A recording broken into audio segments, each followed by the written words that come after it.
what it's like for a New York City feminist to get divorced while living in Qatar, one of the world's most patriarchal countries. So that was fun. And then when that was over, I moved to India to study yoga and meditation. And this gives you a little idea of how that went. Goa, India, 2006, 2007. The setting was ideal. A crescent moon winked over twinkling lights strung up amid the palm trees. The sand was sprinkled with friends. If that weren't enough, the waves lapped at the Goan shore, thrumming along with the chill lounge-inspired soundtrack, all of it conspiring to make this the perfect night for my much-anticipated rendezvous.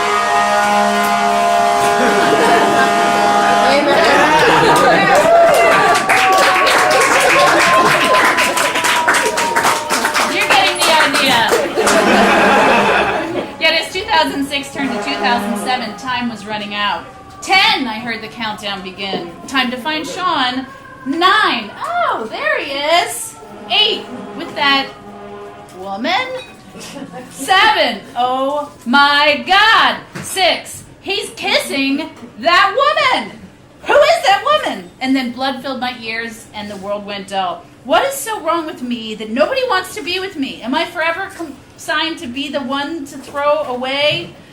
Despite that it had been nearly a year since my marriage ended, these thoughts remained at the forefront of my mind. I'd not yet come to any kind of closure. My other half had terminated our union over the phone from another country. I will always be alone. Then I noticed Anna, one of the teachers from the yoga studio. She was smiling and waving at me. This brought me back to my senses. It wasn't as if I had a long history with Sean. We'd only just clapped eyes on each other a few weeks ago at the yoga shala and then made out a few times at parties. The opportunity was there, but we decided to wait until this night, New Year's Eve, for sex. This would, we reasoned, give us some time to get to know each other. Is that what's wrong with me? I don't really know anyone. Reflexively, I smiled and waved back at Anna. Standing nearby, I noticed were her friends, visiting from Australia. We had such a good time at dinner. I paused again. Wait a minute. Weren't you just thinking about how perfect this night is? So what if Sean is moshing with that chick? If you really wanted to bang him, you wouldn't have waited. It was easy to wait because you weren't that into him. Besides, you're surrounded by friends. Why, 3... Excuse me. I turned around. Before me stood one of Anna's friends, visiting from university in Australia. The one I dubbed taller, darker, handsomer. I hope you don't mind, said TD&H in his gorgeous Aussie accent, but I think you're right sexy. I'd like to kiss you. And like that, I was saved. I went from unlovable to making out with the most gorgeous guy on the beach just for the sake of making out with a hottie on the beach. A cheer went up, ending the countdown and our kiss. But TD&H wasn't through. He looked me right in the eye, no shit, and he said, I hope this doesn't sound too forward, but I'd like to take you home. I giggled, but quickly covered my mouth. This guy has no idea how old I am. More to the point, I was tired of trying to stave a bleeding wound with a Band-Aid. I may have been 40 and in my sexual prime, but it had become, I'm 51 now, so just so you don't have to do the math. But it had become clear that sport fucking wasn't the answer, even if I still believed that the solution I craved was to be found in India. In and of itself, that was a revolution. I mean, please, I hit my first rehab at 19. I loved cigarettes and hated patchouli. And besides, this trip to India didn't start off as something spiritual. When I first began looking for a way out of my old life, a life which, besides the husband, also included a job and a mortgage, there was much to consider. The employment and the spouse were gone, but the house and its payment remained. As the primary breadwinner, I wasn't entitled to any money. I didn't know what was next, only that I never wanted to live in that house again. So that was one option to eliminate. I explored various volunteer missions, but they all seemed to include working with children, which I found depressing since I'd wanted kids. Of course, I considered trekking, but that felt like asking for a drug relapse. I didn't need to go there again.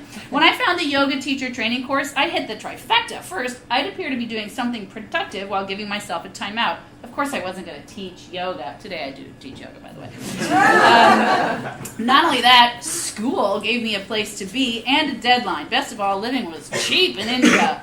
I could rent out my house and live off my savings. I got a 6-month visa and a one-way ticket. Once on the ground, however, Something happened that changed my trip from intermission to desperate search for salvation.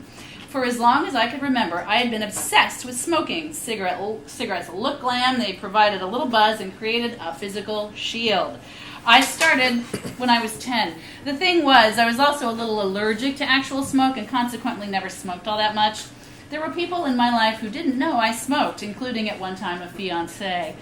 After a few days on the ground, however, I realized I hadn't smoked at all. For 30 years, I'd tried everything to quit. Then somehow, by mere virtue of landing in India, the desire to smoke was gone effortlessly. This boon enabled me to give over to India. I vowed to let her magic do its work while I took a back seat. If she could accomplish this feat without any input from me, I could scarcely imagine what else might be in store. I would follow whatever spiritual path revealed itself to me. As someone who'd given up drugs and drinking with the help of divine aid, I knew great things could be accomplished through belief in a power not of my own making, and I needed that power, now more than ever. This wasn't the first time I'd lost love abruptly. In my 20s, I lost my partner when he drowned in his mother's swimming pool while attempting to hold his breath underwater. In the immediate aftermath of that second departure, it was clear the heart makes no distinction in grief. The pain is the pain. Back then, I turned to drugs and alcohol to cope. I lost years. I didn't have that kind of time anymore. This story tells how, after spending the better part of a decade morbidly obsessed with my faults, repeatedly returning to India to try and figure them out, I finally understood that the happiness I wanted was already and everywhere with me. Along the way, each trip did provide answers I craved. It just took me all that time to get the question right. There on the beach with TD and H, I knew we'd already peaked. I patted him on the chest. You're sweet, whatever your name is, but I should be getting on. As I wound my way out of the party, I stopped to say goodbye to Anna and her boyfriend Liam.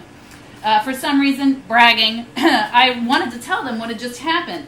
You won't believe this, but your friend over there, I said, motioning to TD and H, Rob. Rob, I said, smiling and laughing. He just tried to pick me up. To Liam, this was no laughing matter. What? You're never going to meet a bitter-looking Australian. Go back and get him. That was all it took. I wound my way back to where I just been. Rob, I called out. He turned, thank God, smiled, come with me. I put him on my scooter.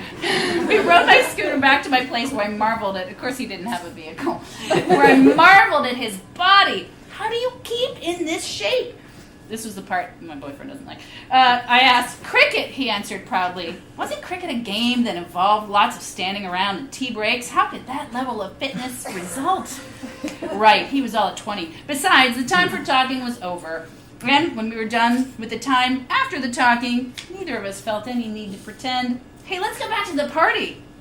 Soon I was dancing on the floor with someone having a blast. I didn't even notice if Sean was still there.